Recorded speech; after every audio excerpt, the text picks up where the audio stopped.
500 सालों के वनवास के बाद रामलला अपने जन्म स्थान पर 22 जनवरी 2024 को जा रहे हैं और देश के प्रधानमंत्री श्री नरेंद्र मोदी जी श्री राम मंदिर में प्राण प्रतिष्ठा के लिए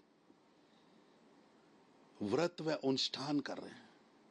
वहीं दूसरी ओर कांग्रेस के महापरिक्रमावादी नेता अपने 10 जनपद में बैठे आकाओं और मालिकों को खुश करने के लिए लगातार देश के लिए काम करने वाले प्रधानमंत्री भारत के वीर बेटे नरेंद्र मोदी जी पर अपशब्द कह रहे हैं, गालियां बक रहे हैं। ये दुर्भाग्यपूर्ण है। एक व्यक्ति 11 दिन का अनुष्ठान कर रहा है और आप उसको गालियां निकाल रहे हैं। श्री राम मंदिर के निर्माण में कांग्रेस की 4 पीढ़ियों ने 7 दशक तक रुकावटें डालने का काम किया। तो आपने सुना कि तरुण जो क्या कह रहे थे, बीजेपी नेता कांग्रेस पर जबरदस्त हमला बोलते हुए। लेकिन इस वक्त एक और रिपोर्ट जो मेरी सहयोगी सृष्टि पांडे आप तक पहुंचा रही है। क्या खास इस वक्त सृष्टि के पास है? अलग अलग, जैसा कि मैंने पहले भी कहा कि किस्से कहानियां, वो रंग, वो छटा, सृष्टि भी हम तक पहुंचा रही है। सृष्टि, इस वक्त क्या खबर आपके पास? बिल्कुल ईमानी, देखिए जिस तरीके से बीजेपी लगातार कांग्रेस पर हमला बोल रही है क्योंकि इस मामले को लेकर राजनीति जारी है। लेकिन इसी बीच एआईएम चीफ असदुद्दीन ओवैसी वो भी पीछे नहीं है। वो लगातार इस वक्त भड़काऊ बयानबाजी करते हुए नजर आ रहे हैं और ओवैसी की ये तकरीरें अब हदें पार कर रही हैं। क्योंकि एक तरफ आप देखिए जो नफरती बोल उनके सुनने को मिल रहे हैं, पूरे देश में राम मंदिर को लेकर, प्राण प्रतिष्ठा को लेकर खुशी का माहौल है, हर्षोल्लास है, खुशी है। लेकिन दूसरी ओर ओवैसी जो है लोगों को भड़काने का काम कर रहे हैं। आपको दिखाते हैं इस रिपोर्ट के जरिए।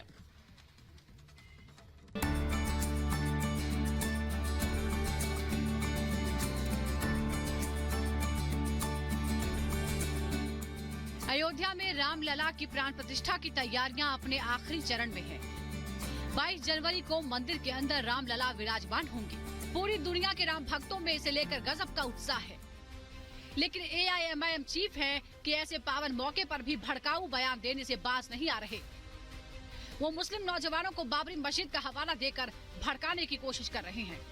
मौजूदा दौर में जो हुक्मरान है वो पूरी कोशिश कर रहे हैं कि मस्जिदों को गैराबाद कर दिया जाए, मस्जिदों की अहमियत को कम करके रख दिया जाए, मुसलमानों को इस्लाम से दूर कर दिया जाए। इसलिए हमारी जिम्मेदारी है कि हम मस्जिदों की हिफाजत करें। वो जानते हैं कि मुसलमान को मस्जिद से दूर कर दो, अकेले मत जाइए, मस्जिद को अपनी औलाद को साथ लेकर जाइए। एआईएम चीफ असदुद्दीन ओवैसी ने ये बयान हैदराबाद में दिया।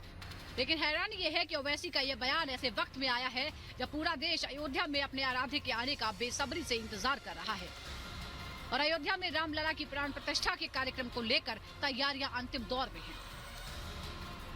हालांकि ये कोई पहला मौका नहीं है जब एमआईएम चीफ असदुद्दीन ओवैसी ने माहौल खराब करने की कोशिश की हो। वो आए दिन सनातन विरोधी और बीजेपी सरकार के खिलाफ आपत्तिजनक बयान देते रहते हैं। इससे पहले भी उन्होंने साल के पहले दिन 1 जनवरी को भड़काऊ बयान देकर देश में सांप्रदायिकता का जहर घोलने की कोशिश की थी। लेकिन रामलला की प्राण प्रतिष्ठा की तैयारी में डूबे देश के लोगों ने उनके बयान को तवज्जो नहीं दी। लेकिन एमआईएम चीफ अपनी हरकतों से बाज नहीं आ रहे। वो लगातार हिंदू विरोधी बयान देकर लोगों के सब्र का इम्तिहान ले रहे हैं। और कुदरत हमारा आज से पुकार पुकार कर कह रही है कि तुम एक मस्जिद को खो चुके, वो तुम्हारी गफलत की वजह से हुआ था। अगर आप होश के नाखून नहीं लेंगे तो फिर ये तमाम जो लोग आज इख्तिदार की कुर्सियों पर बैठने वाले हैं, जालिम लोग, अपनी मिली हमियत को, अपनी ताकत को बरकरार रखिए। नौजवानों, मस्जिदों को आबाद रखो। कहीं ऐसा ना हो कि मस्जिदें हमसे छीन ली जाए। मुझे उम्मीद है कि इंशाअल्लाह ताला आज का नौजवान जो कल का बूढ़ा होगा वो अपनी नजरों को आगे रखकर अपने दिमाग पर जोर डालकर सोचेगा। असल में हिंदू विरोधी राजनीति के सहारे राजनीति में अपना वजूद बनाए रखने वाले ओवैसी और इनकी विचारधारा वाले नेताओं की देश भर में भरमार हो गई है। इस लिस्ट में ओवैसी के छोटे भाई अकबरुद्दीन ओवैसी और इंडी गठबंधन भी शामिल है। कई राजनीतिक दलों के नेता शामिल हैं। खासकर समाजवादी पार्टी के स्वामी प्रसाद मौर्य और सांसद शफीकुर रहमान बर्क अक्सर सनातन विरोधी बयान देकर माहौल खराब करने की कोशिश करते हैं। इसी कड़ी में अभी कुछ दिन पहले ही समाजवादी पार्टी के सांसद शफीकुर रहमान ने राम मंदिर को लेकर विवादित बयान दिया था। मैं क्यों जाऊंगा? भाई मेरे जाने का तो कुछ सवाल ही पैदा नहीं होता। मेरी मस्जिद हमारी शहीद कर दी और उस जगह मंदिर बनाया जा रहा है, तो ये तो बिल्कुल कानून के खिलाफ है। हालांकि एआईएमआईएम चीफ असदुद्दीन ओवैसी और इंडी गठबंधन के इन नेताओं का जहर बुझा बयान हैरान नहीं करता, क्योंकि इनकी पूरी राजनीति ही सनातन विरोधी एजेंडे के सहारे चल रही है, जिसके लिए वो ऐसे बयान देते रहते हैं। लेकिन हैरानी ये है कि हिंदू मुस्लिम करके सियासी दुकान चलाने वाले ये नेता उन मुद्दों पर भी समाज में जहर फैलाने का काम कर रहे हैं, जिसका फैसला देश की सुप्रीम कोर्ट से आया है। मतलब साफ है, इन्हें कानून पर नहीं अपनी नफरती दुकान पर भरोसा है। Bureau report, Republic Bharat. अगर हम बात करें धर्म नगरी अयोध्या की, तो इस वक्त यहाँ लगातार राम नाम की गूंज सुनाई दे रही है। हमारी सहयोगी हिमानी के साथ में कुछ ऐसे ही लोग हैं जो बहुत सुंदर गीत और भजन हमें सुबह से सुना रहे हैं। Himani, over to you. बिल्कुल सृष्टि, आपने बिल्कुल ठीक कहा। बहुत ही सुंदर भजन सुना रहे हैं, गीत सुना रहे हैं, और सबसे बड़ी बात यह है कि इसमें थोड़ा सा मॉडर्न टच है, मतलब एक फ्यूजन है। और ऐसी एक फ्यूजन टोली हमने भी तैयार कर ली है, जहां पर आपको कविता भी सुनने को मिलेगी, शास्त्रार्थ भी यहाँ पर होंगे, मंत्रोच्चार भी यहाँ पर होंगे। और कुशल और उनकी जो टीम है यहाँ पर चेकमार्क ग्रुप, वो इस वक्त हमारे साथ है। और शुरुआत हम चेकमार्क ग्रुप के इसी एक फ्यूजन के साथ करेंगे।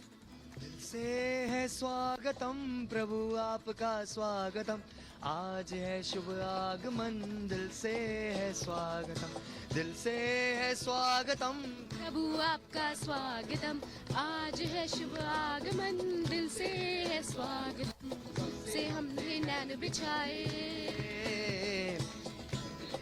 क्या बात है। आओगे तुम अपने घर में, होंगी खुशियाँ हर में, दिल से है स्वागतम प्रभु आपका स्वागतम, दिल से है आगमन, दिल से है स्वागतम, दिल से है स्वागतम प्रभु आपका स्वागतम, आज है आगमन, दिल से है स्वागतम। बरसों के बाद अयोध्या में एक खुशी अनोखी आई है, बरसों के बाद अयोध्या में एक खुशी अनोखी आई है, राम लक्ष्मण भरत शत्रुघ्न संग में सीता माई है, प्रभु संग बजरंग विराजे, वो प्रभु संग बजरंग विराजे, राम राज की छाप है, त्रेता युग में विजयी हुए थे, कलयुग में भी आप हैं, स्वागतम हाँ स्वागतम, हाँ स्वागतम, दिल से है स्वागतम प्रभु आपका स्वागतम, आज है शुभ आगमन, दिल से है स्वागतम, दिल से है स्वागतम प्रभु आपका स्वागतम, आज है शुभ आगमन, दिल से है स्वागतम। तो कुछ इस तरह से स्वागत किया जा रहा है। और जैसा कि मैंने पहले भी कहा